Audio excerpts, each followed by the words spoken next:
Chapter 37. At this also my heart trembles and leaps out of its place. Keep listening to the thunder of his voice and the rumbling that comes from his mouth. Under the whole heaven he lets it go, and his lightning to the corners of the earth. After it his voice roars. He thunders with his majestic voice, and he does not restrain the lightnings when his voice is heard. God thunders wondrously with his voice. He does great things that we cannot comprehend.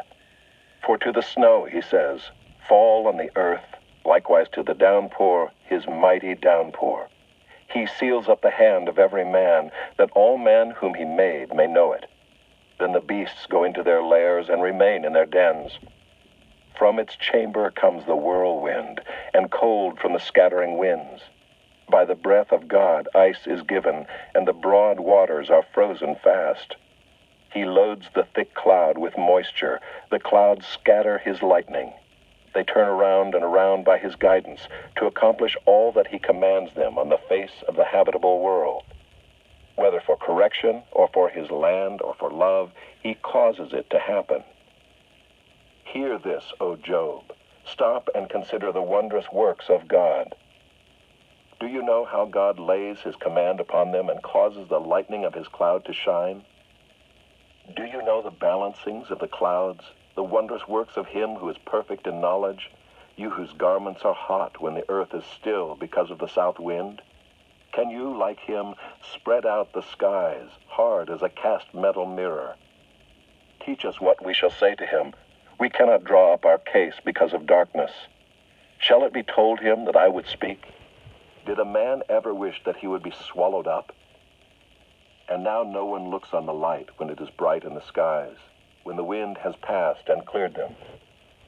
Out of the north comes golden splendor. God is clothed with awesome majesty. The Almighty, we cannot find him. He is great in power. Justice and abundant righteousness he will not violate. Therefore men fear him. He does not regard any who are wise in their own conceit.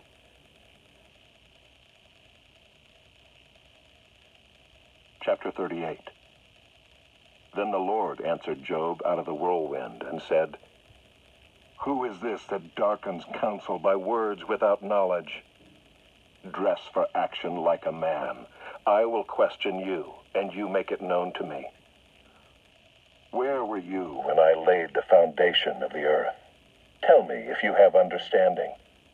Who determined its measurements? Surely you know. Or who stretched the line upon it? On what were its bases sunk, or who laid its cornerstone, when the morning stars sang together and all the sons of God shouted for joy?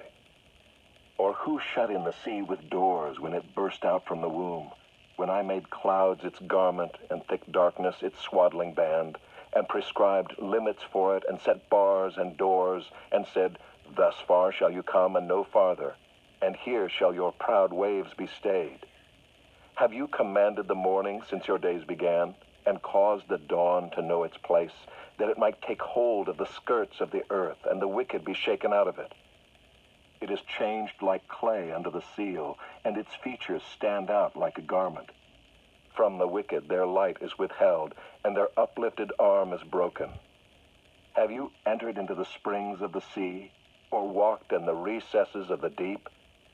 Have the gates of death been revealed to you? Or have you seen the gates of deep darkness? Have you comprehended the expanse of the earth?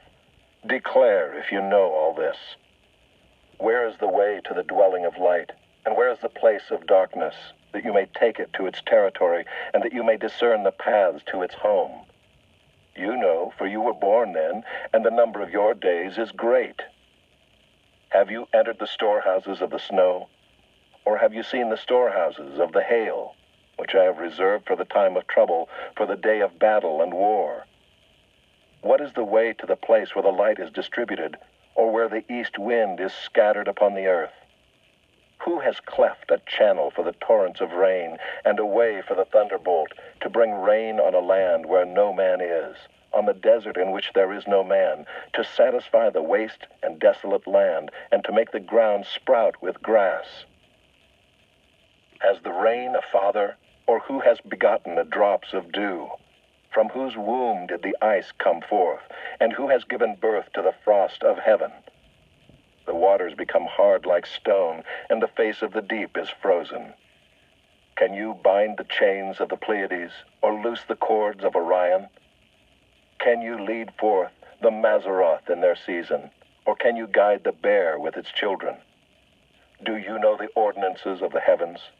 Can you establish their rule on the earth?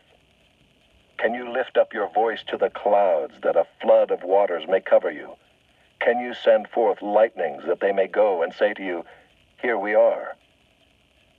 Who has put wisdom in the inward parts, or given understanding to the mind?